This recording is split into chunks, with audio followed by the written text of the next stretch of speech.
صدر مملکت آصف علی زرداری نے اپنی بیٹی آصفہ بھٹو کو فرسٹ لیڈی بنانے کا اصولی فیصلہ کیا ہے۔ پارٹی ذرائع کے مطابق آصفہ بھٹو زرداری کو خاتون اول کا درجہ دیا جائے گا۔ صدر آصف علی زرداری باضابطہ طور پر صاحبزادی آصفہ بھٹو کو خاتون اول ڈکلیئر کریں گے۔ آصفہ بھٹو کو خاتون اول کا پروٹوکول بھی دیا جائے گا اور وہ پہلی خاتون اول ہوں گی جو صدر کی بیٹی ہیں۔ عام طور پر خاتون اول کا درجہ اہلیہ کو دیا جاتا ہے۔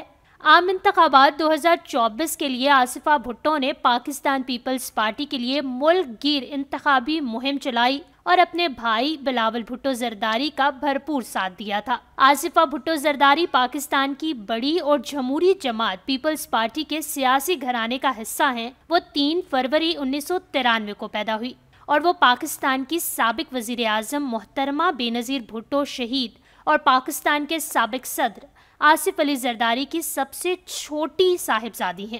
گزشتہ روز ایوان صدر میں حلف برداری کی تقریب میں بھی وہ اپنے والد کے ہمراہ ان کے بازو میں اپنا بازو ڈال کر چل رہی تھی۔ بختیار بھٹو نے اس تصویر کو ٹیگ بھی کیا تھا اور پاکستانی عوام آصفہ بھٹو کے اس انداز کو خوب پسند کر رہے ہیں۔